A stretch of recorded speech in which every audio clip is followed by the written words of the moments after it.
Hola, me da mucho gusto saludarlos. Pues vamos a dar inicio a nuestro curso de Biblia. Vamos por el segundo tema y el día de hoy nos toca hablar de los libros de la Biblia. Bueno, le recuerdo el objetivo de este curso. La idea es, por supuesto, conocer con más profundidad la Sagrada Escritura, la Biblia, pero con un sentido práctico. Primero, usarla para nuestra oración personal, meterla más en nuestra reflexión, en nuestro diálogo con Dios. Es la palabra de Dios, es la historia de la revelación de Dios hacia nosotros. Y segundo, usarla más para impartir medios de formación, círculos, charlas, cursos de teología, cursos básicos y otras actividades formativas que tengamos con nuestros amigos. Es bien importante que usemos la Biblia. Por supuesto, también apoyarnos en el catecismo de la iglesia, textos pues, de santos, de San José María, muchos otros, buenísimo. Pero no puede faltar la Sagrada Escritura y hemos de conocerla para poder citarla y adaptarla a los distintos temas que nos toque tratar. Pues muy bien, vamos a comenzar entonces. Y justamente como estamos en este ejercicio de profundizar y conocer la Sagrada Escritura, me gustaría que leamos tres pasajes de la Biblia. Y vamos a empezar por este último, de la carta de San Pablo a los Efesios, capítulo 10 a 20, los versículos 10 a 20. Les recomiendo mucho que pongan por escrito en su agenda, en su smartphone, en un cuaderno, aquellos pasajes del Evangelio, de la Sagrada Escritura, que les guste, que les llame la atención, para que en su oración los vayan repasando con frecuencia y de ahí se nutran para su diálogo con Dios. Vamos a leer este que es uno de los que a mí en lo particular me gusta. Dice, las armas para la lucha ascética, así se titula esta parte que vamos a leer. Por lo demás, reconfortaos en el Señor y en la fuerza de su poder. Revestíos con la armadura de Dios para que podáis resistir las insidias del diablo, porque no es nuestra lucha contra la sangre o la carne, sino contra los principados, las potestades, las dominaciones de este mundo de tinieblas y contra los espíritus malignos que están en los aires. Por eso, poneos la armadura de Dios, para que podáis resistir en el día malo, y tras vencer en todo, permanezcáis firmes. Así pues, estad firmes, ceñidos en la cintura con la verdad, revestidos con la coraza de la justicia, y calzados los pies, prontos para proclamar el evangelio de la paz, tomando en todo momento el escudo de la fe, con el que podéis apagar los dardos encendidos del maligno.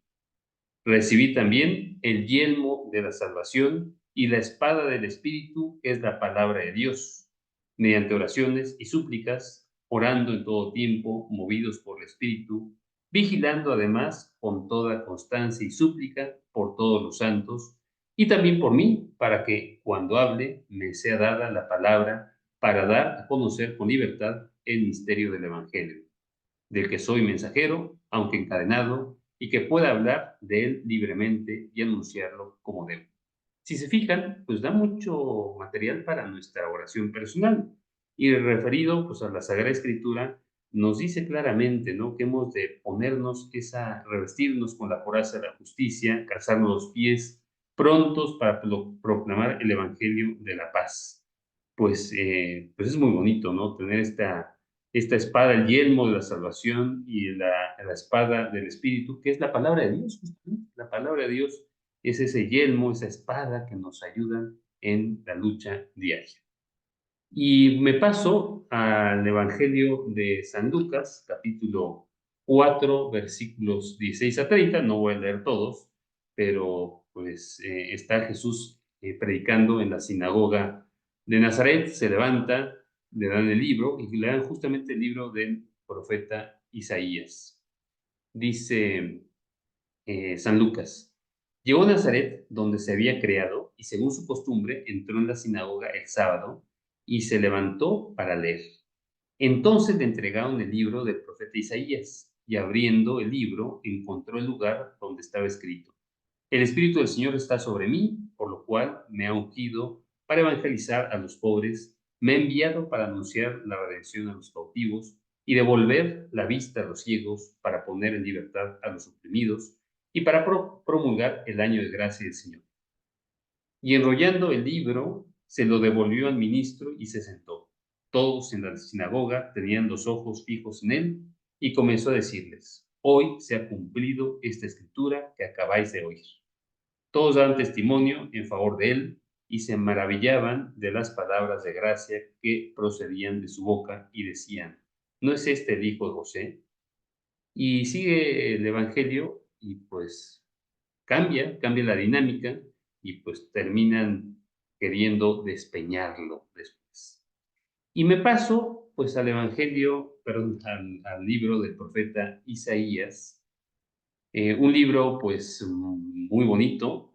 Se dice que es el evangelio del Antiguo Testamento por la cantidad de referencias que hace justamente a Jesucristo, al Mesías, al Redentor. Y vamos a leer justamente el pasaje que Jesús lee en la sinagoga de Nazaret. Dice el capítulo 61: El Espíritu del Señor Dios está sobre mí, porque el Señor me ha ungido, me ha enviado para llevar la buena nueva a los pobres, a vendar los corazones rotos, a anunciar la redención a los cautivos y a los prisioneros la libertad, para anunciar el año de gracia del Señor, el día de venganza de nuestro Dios, a consolar a los que hacen duelo, a restaurar a los que hacen duelo en Sión, dándoles diadema en vez de ceniza, óleo de gozo en vez de luto, manto de alabanza en vez de espíritu abatido. Y se les llamará encinas de justicia, plantación del Señor, para manifestar su gloria. Reconstruirán las antiguas ruinas, levantarán los primitivos restos, renovarán las ciudades devastadas, los lugares desolados desde siempre. Vendrán extranjeros que apacentarán vuestros rebaños, e hijos de forasteros serán vuestros labradores y vuestros viñadores. Pero vosotros seréis llamados sacerdotes del Señor, os llamarán ministros de nuestro Dios. Comeréis de las riquezas de las naciones y os adornaréis de su gloria.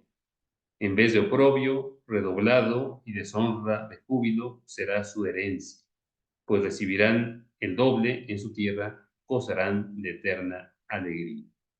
Y bueno, sigue el texto, pero pues aquí vemos cómo Jesús, al leer este pasaje justamente de Isaías, dice: pues hoy se ha cumplido esto. Claro, porque el Señor ha venido a restaurar el reino de Dios, el reino de Israel, esa alianza con Dios que pues se ha ido perdiendo, ¿no? Aquí el pueblo pues, va regresando pues del destierro de Babilonia, o están en el destierro de Babilonia sufriendo invasiones, despojos, y pues el Señor justamente, Jesucristo, es el que restaura la antigua alianza, la alianza con Dios. Muy bien, pues vamos a meternos en los libros de la Sagrada Escritura. Habrá otra clase que ya nos hable más detenidamente del canon, de cómo se elabora el canon de los libros sagrados. Aquí vamos a dar pues un poco una visión introductoria. Palestina es el país bíblico por antonomasia, ¿no? También se llama Canaán, es la tierra que Dios le da en herencia a Abraham. Cuando Abraham sale de Ur de Caldea, que lo llama Dios: deja tu casa, vete, que yo te daré una tierra, se refiere a esta tierra de Canaán. Y es el centro geográfico histórico de los relatos bíblicos, pues es la tierra de Dios, la tierra santa, la tierra prometida para el pueblo de Israel, que van en su búsqueda después del exilio de Egipto, o del cautiverio de Egipto, y pues es una tierra de Dios, y los que hemos tenido la fortuna de estar ahí, se palpa, se siente, ¿no? Claro que tenemos fe, la fe se va transmitiendo por la predicación, por el oído, por la herencia de nuestros padres, pero estar ahí es palpar la presencia de Dios entre nosotros. Aquí en este mapa, que aparece en un libro que publicó la Fundación Saxum, ¿no? Que tiene la casa de convivencias ahí en Tierra Santa, en el Camino de Maús, es un libro muy bueno, pues vienen justamente los principales escenarios de la Sagrada Escritura. Pues está la tierra prometida, el número 1, que es esta tierra que le decimos de Canaán, que pues, incluye pues, la parte de Palestina, el actual Israel, es un poquito más amplia, arriba está el Líbano. El número 2 es Babilonia, está Babilonia, y aquí está Ur de Caldea. El número 3 es Egipto, que se hace mucha referencia en el Antiguo y también Nuevo Testamento sobre Egipto. 4 está Nínive, que es pues, la capital del imperio asirio. Luego está como número 5 Persia, que es esta parte, es el actual Irán, ¿no? Una gran extensión de terreno. Acá más pegado está Irak. Luego aparece aquí en el número 6 Siria, ¿no? Está en este sitio. Todo esto que ven aquí es el creciente fértil que viene pues dado por los ríos Tigres y Éufrates y pues todo esto, el Valle del Arab, que llega incluso hasta Galilea, la tierra prometida, ¿no? El Valle del Arab, perdón, es justamente el arameo, de ahí viene el arameo, que es la lengua que hablaba nuestro Señor y que se hablaba en el pueblo palestino judío, pues en la época de nuestro Señor. Luego aquí está Asia Menor, que pues tiene pues, mucha relevancia en la expansión del cristianismo, y finalmente Roma, pues acá está en Italia. Si nos vamos a otro mapa, pues ya en plano, pues aquí lo vemos con más claridad, ¿no? Egipto, la tierra prometida, aquí está Jerusalén, arriba pues está el actual Líbano, Siria con su capital Damasco, Antioquía, Tarso, aquí es Tarso donde nació San Pablo, que era provincia romana y por lo tanto Pablo era ciudadano romano. Aquí está Caldea con Ur, la Ur de los Caldeos, Babilonia, Nínive, este es el imperio babilónico, acá Asiria, pues el imperio asirio, y más acá se encuentra, como ya vimos, Persia. Grecia, que pues también llegará a dominar toda esta parte, Grecia, Macedonia, y pues aquí tenemos a Roma. Pues este es el escenario de la pues, intervención de Dios en la humanidad. Quiso intervenir aquí, en un sitio pues poblado, agreste, tiene abundancia, ¿no? Este torrente fértil es muy, muy, muy fértil, muy bonito, muy bello, pero también tiene una parte desértica. Y bueno, pues aquí es donde se desarrolla principalmente la historia de la salvación y la historia de la revelación de la palabra de Dios hacia los hombres, hacia nosotros. Dios llama a Abraham y lo saca de Mesopotamia, justamente de Ur, para llevarlo a Canaán. Más adelante, Moisés guía al pueblo de Israel desde Egipto para darle la tierra de Canaán, la tierra prometida. Canaán pues, se refiere a esta región del oriente situada entre el mar Mediterráneo y el río Jordán, ¿no? Ahí se encuentra situada y abarca lo que ahora es Siria, Líbano, Jordania, Israel, Palestina, la Franja de Gaza y Cisjordania. No coincide con el actual territorio de Israel. Como ven, pues hay más países y pues los judíos pues, ortodoxos, tradicionales, quisieran que efectivamente todo esto fuera la tierra de Israel, porque es la tierra prometida, pues lo cual ahorita pues, es bastante complicado que pueda darse. La Sagrada Escritura, la palabra de Dios, ¿cómo se va dando? Pues en los pueblos antiguos de esa época había una memoria, la memoria de un pueblo, todo se transmitía por tradición, no existía la escritura y los que tenían escritura pues era muy complicada, ¿no? En tablillas de arcilla, ¿no? En piedra, ¿no? En este entonces pues todavía no aparece el papiro, es muy posterior. Entonces la mayor parte de las historias se dan por narraciones de acontecimientos, por leyes y preceptos, por cantos y poemas, por sentencias y proverbios que se transmiten oralmente.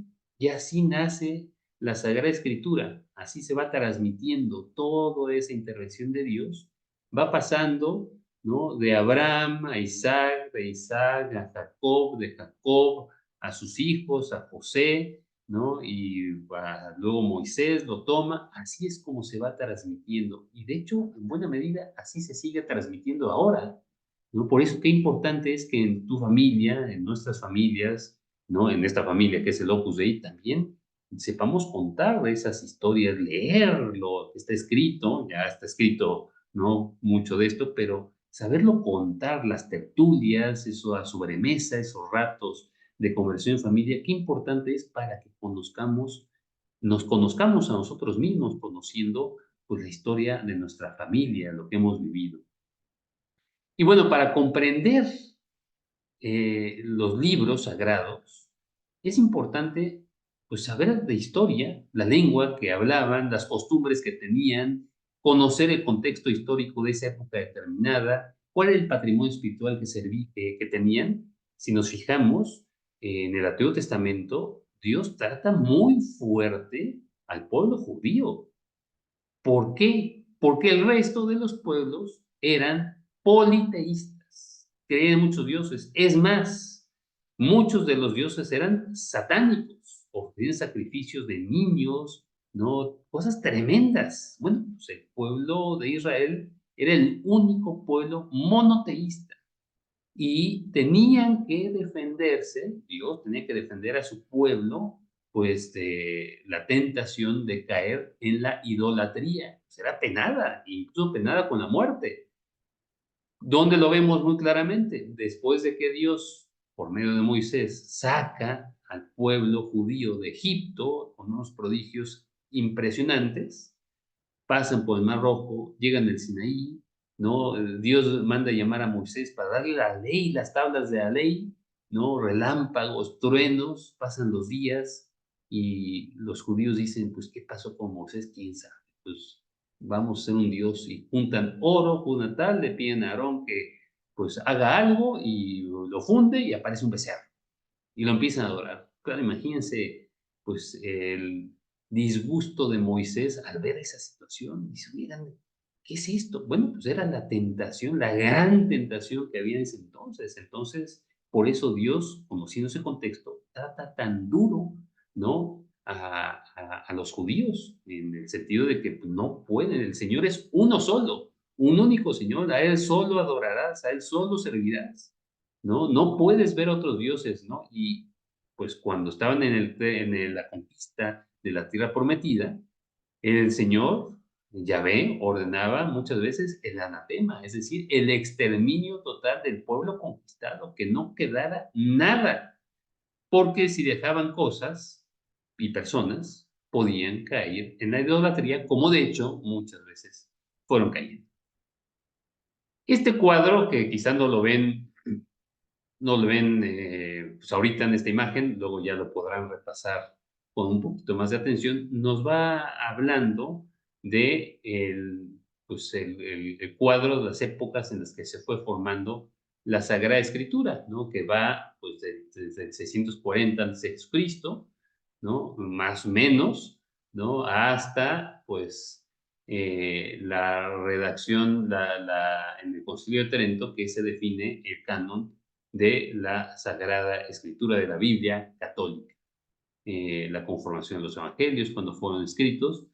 Son pequeños flashazos, pero son muy útiles para ir conociendo cómo se va desarrollando pues, la Biblia, la Sagrada Escritura. Eh, la elaboración de la Biblia ha tenido una larga historia, como vemos pues, aquí en este cuadro que va, pues casi son pues 2.200 años, ¿no? De historia para que se elabore la Biblia.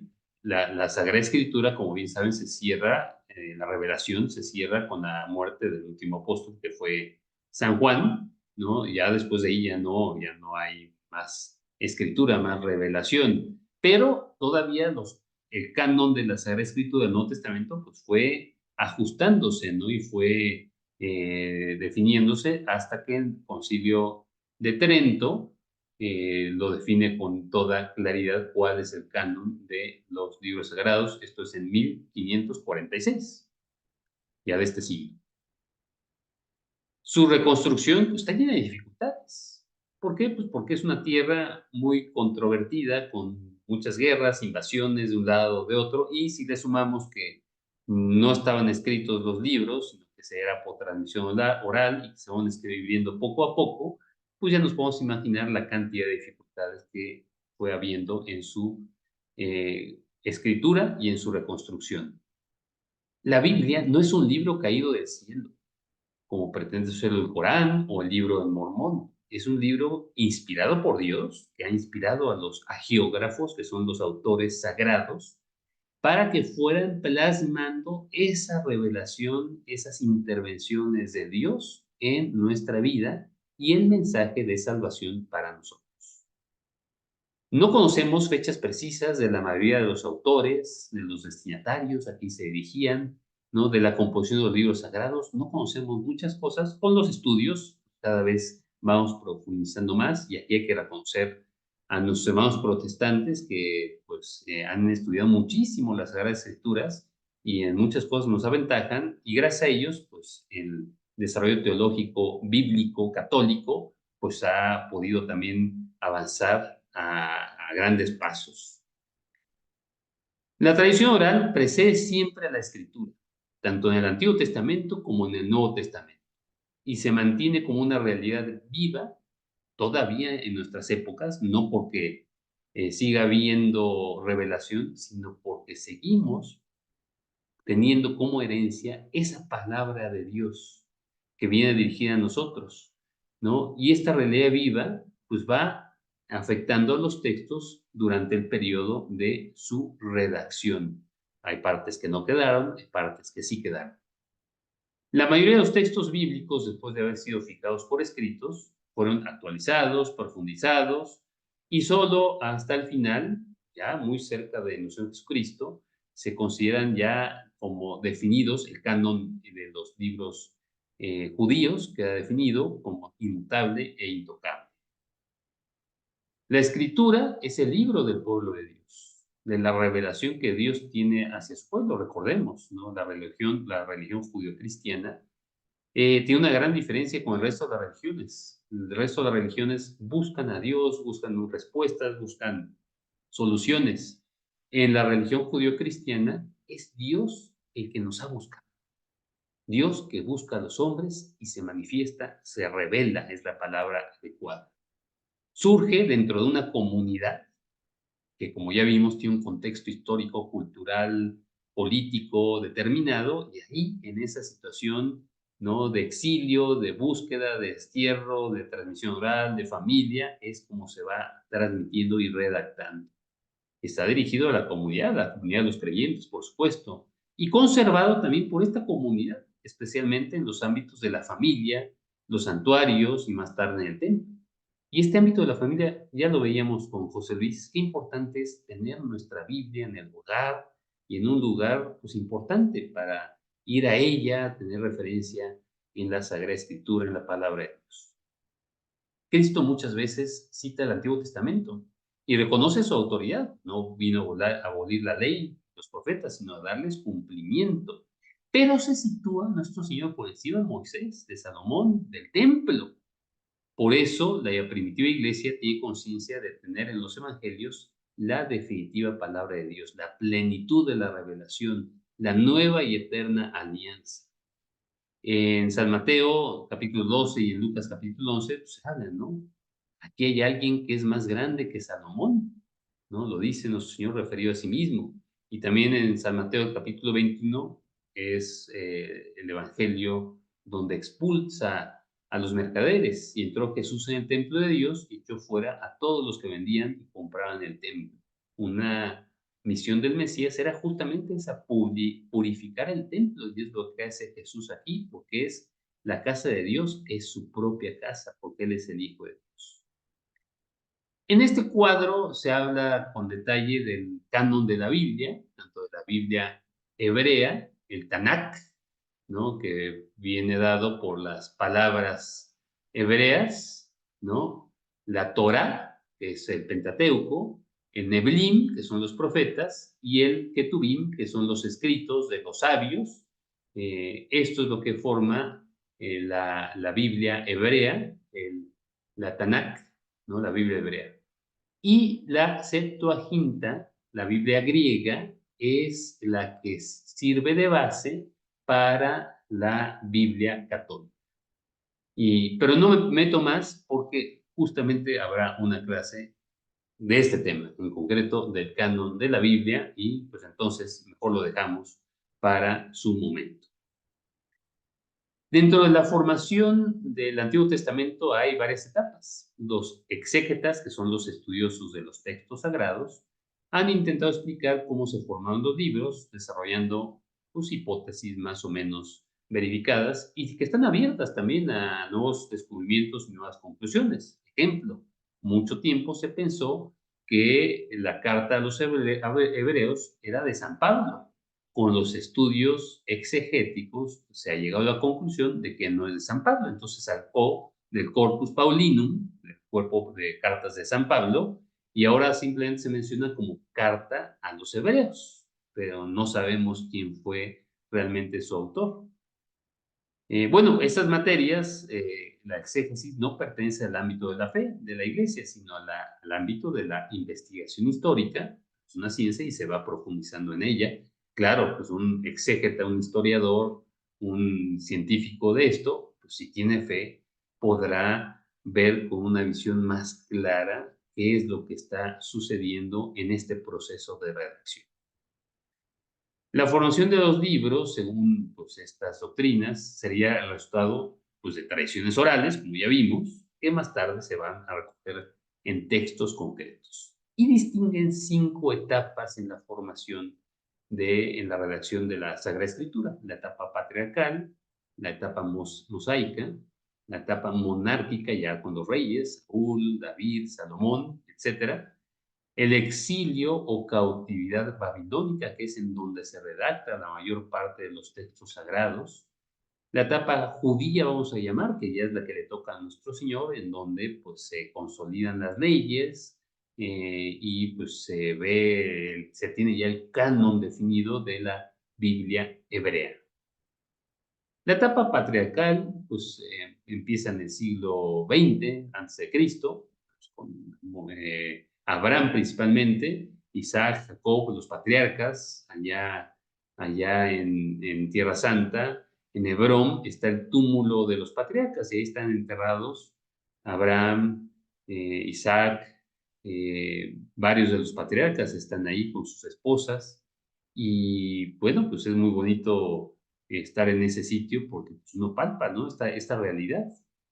Esta es una vida nómada y pues Abraham con sus rebaños, Isaac lo mismo, ¿no? Yendo de un lado a otro, no tenían tierra todavía, ¿no? Era la tierra prometida. El punto importante ahí es cuando muere Sara, la esposa de Abraham, y le pide a los habitantes justamente, ¿no? De Hebrón, de esa zona, ¿no? Que le vendan un terreno para enterrar a su esposa en el encinar de Mambré, en Mambré, ¿no? Ahí es donde está el túmulo de los patriarcas, ahí está enterrada Sara, ahí está enterrado Abraham, ¿no? Y pues sí, efectivamente, pues ese es el primer pedacito de la tierra que va a poseer el pueblo judío. Y se vive con mucha claridad de la llamada de Dios que ha hecho Abraham, y ese llamado, esa alianza, la alianza tiene mucha importancia en la Sagrada Escritura, en el Antiguo Testamento, y también ahora celebramos con Jesucristo la nueva y eterna alianza cada vez que asistimos a misa. Y hay una esperanza inconmovible en las promesas, a pesar de las dificultades, a pesar de que Abraham era mayor y Sara estéril, no tenían hijos, y Dios le había prometido ser padre de una gran nación, ¿no? Tan numerosas como las estrellas del cielo, las arenas del mar. Y Abraham espera contra toda esperanza. Pues ojalá así también sea nuestra esperanza, ¿eh? Vemos a veces situaciones difíciles, complicadas en nuestro entorno. No caigamos en el pesimismo y tampoco estemos buscando falsas señales. Están las señales en la Sagrada Escritura, ya las tenemos. La etapa mosaica va de 1250 al 200 a.C. Y pues son las vicisitudes de los descendientes de Jacob, que luego pasa a llamarse a Israel, ¿no? Dios le cambia el nombre, ¿no? Que pasan de la esclavitud en Egipto a convertirse en el pueblo de Dios. Viene esa alianza del Sinaí, y en el Decálogo, Yahvé se presenta, Yahvé Dios, se presenta, Yahvé, recuerden, significa yo soy el que soy, así se le presenta a Moisés, en la zarza ardiendo, cuando ha huido Moisés de Egipto, por miedo a que lo mate el faraón, ¿no? Ve una zarza ardiendo, se acerca a ver sin consumirse, se acerca a ver ese prodigio y escucha la voz de Yahvé, la voz de Dios, ¿no? Descálzate, que la tierra que pisas es sagrada, ¿no? Y ahí le pide Dios a Moisés que vaya con el faraón y que libere a su pueblo, ¿no? Y Moisés le pregunta, ¿no? ¿De parte de quién voy? ¿Quién eres? Y le responde, Yahvé, soy el que soy, yo soy el que soy, es el nombre de Dios, pues es la esencia misma, ¿no? El poseedor del ser. Y bueno, la etapa monárquica, que va de 1000 a 567 a.C., donde se da ya una organización social, política, religiosa. Antes estuvieron también los profetas del pueblo, se da esta organización del pueblo de Dios. La fusión de las tribus, se narra en el libro de Samuel, la separación de las tribus norte y de sur, ¿no? Se separan los dos reinos, el reino del norte y el reino del sur, que queda en Judea, con Jerusalén su capital, la caída de Samaria y Jerusalén. El mensaje de fidelidad a la alianza que los profetas están repitiendo continuamente, el anuncio de las promesas mesiánicas, súper importante en muchos de los profetas, ¿no? Sobre todo Isaías, ya lo veíamos. Viene la etapa del exilio, ¿no? Después de que es conquistada Tierra Santa, en 587 a.C. cae Jerusalén por mano de los babilonios, son desterrados a Babilonia, se desmoronan los fundamentos de la vida religiosa de Israel, dinastía, tierra, templo, y también descubren los hijos de los patriarcas que Dios está en cualquier lugar, y pues siguen practicando su fe ahí en el destierro a pesar de todas las dificultades que se topan. Los 50 años de exilio, esta época dorada del libro escrito, ¿no? Se escriben pues ahí muchos de los libros, como pueden ver en ese cuadro que les pasé. Se escribe la Torá, el Pentateuco, aparece la tradición sacerdotal, y luego viene la etapa del judaísmo. El pueblo pues ya regresa, se reconstruye el templo, se reestructuran los sacrificios, ¿no? Ya se tiene en buena medida definido el canon de los libros sagrados. Sin embargo, el pueblo vive sometido pues, a distintos pueblos, a otras culturas, los eleusidas, los romanos, pues también llegan en su momento los griegos. Y aquí está el periodo persa, el periodo helenístico griego, el periodo macabeo. El periodo persa, 568 a.C., pues hay ahí un intenso trabajo de recopilación y redacción de los libros que da lugar al Pentateuco, las primeras obras sapienciales. El periodo helenístico, pues toda la conquista que desarrolla Alejandro Magno, 363 a.C., se escriben las crónicas, los libros de Esdras y Nehemías, los últimos toques de los salmos. En el periodo macabeo, 175 a.C., se escriben los libros de los macabeos y pues también hace la literatura apocalíptica. Es un rápido repaso, ya lo veremos el canon con más detalle, como les digo, más adelante.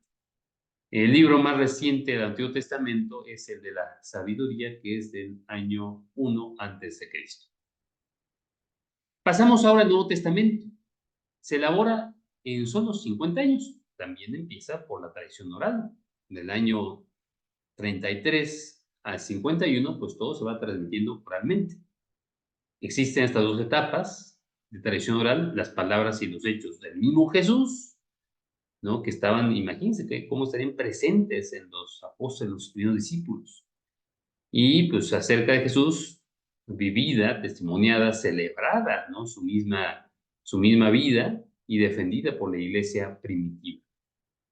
Jesucristo es el único profeta que anuncia no solo que el reino de Dios ha llegado, sino que ha llegado a través de él. Él es el reino, ¿no? Aquí les pongo citados algunos pasajes, ¿no? Del reino de Dios en San Marcos capítulo 1, versículo 15, Lucas capítulo 17, versículo 21, Lucas capítulo 4, versículo 43, también en Lucas capítulo 8, versículo 1, y pues ahí pueden ver los demás. El Antiguo Testamento se ilumina en Jesús de Nazaret, que viene a darle plenitud. No vino a abolir la ley ni los profetas, no, le da cumplimiento, nos los hace realidad y renueva esa alianza de Dios con los hombres.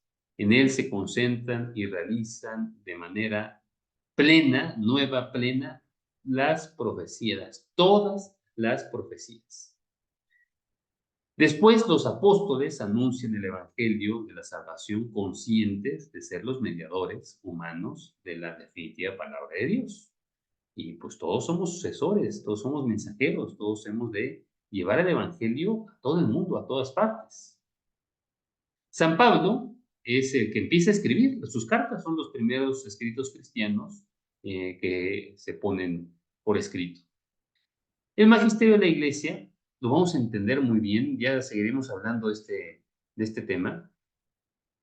Tradición, la Sagrada Biblia, la Escritura y el magisterio de la iglesia forman, a fin de cuentas, una unidad, porque es Dios que nos ha hablado y es la familia de los hijos de Dios. Eso es la iglesia, la familia de los hijos de Dios, el nuevo pueblo, ¿no? Elegido por Dios y que es receptor del depósito de la revelación y por lo tanto de la escritura, ¿no? Y con la iglesia, desde la iglesia, nosotros somos iglesia, el magisterio de la iglesia, la enseñanza de la iglesia es la encargada de transmitirnos, formarnos, enseñarnos esa palabra revelada en su plenitud, con su verdadero significado. Claro que nosotros hemos de estudiar como estamos haciendo la Sagrada Escritura. Bueno, aquí en el 1964, el magisterio en el Concilio Vaticano II, en concreto en la Constitución dogmática de Iberum, defiende la verdad histórica de los evangelios. No son cuentos, no son inventados, ¿no?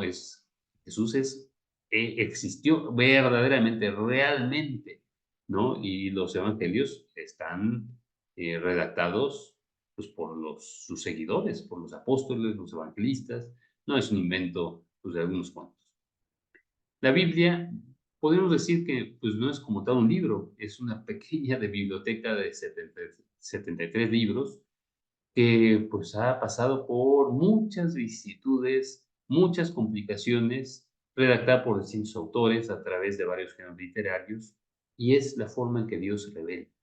¿No? Dios nos habla en nuestro idioma, Dios se va revelando a través de nuestra historia, de nuestras situaciones, de nuestra vida, de nuestros dolores, de nuestras alegrías, de nuestras ilusiones. Pero ahí se revela Dios. No es un libro mágico, ¿no? Que cayó así milagrosamente y que reverenciamos porque es mágico. No, no, es la palabra de Dios que está metida, insertada en nuestra vida, en nuestra historia, en nuestra familia.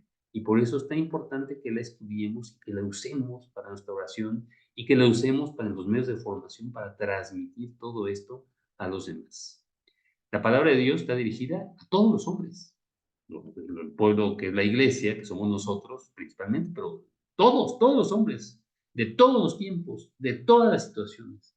Si leemos la Biblia, si la entendemos mejor, vamos a encontrar respuestas a muchas dudas, vicitudes, inquietudes que tenemos en la actualidad. Hay que leerla, hay que meditarla y hay que meditarla, leerla de la mano de la iglesia, ¿no? Que es la auténtica seguridad, es la seguridad de que lo que estamos leyendo es realmente palabra de Dios. Pues la Biblia es un libro popular, les recomiendo, como ya hemos hecho, esta edición de la Biblia de Navarra. San José María quiso que esta redacción estuviera muy adecuada para hacer oración, para leerla, hacer oración, como decía San José María, meternos en la escritura como un personaje más, sobre todo los evangelios. Este libro es surgido de un pueblo, el pueblo judío, el pueblo elegido, y ahora nosotros que somos el nuevo pueblo, la nueva familia de Dios, destinado a un pueblo, y es un libro vivo en una comunidad creyente que camina por la historia.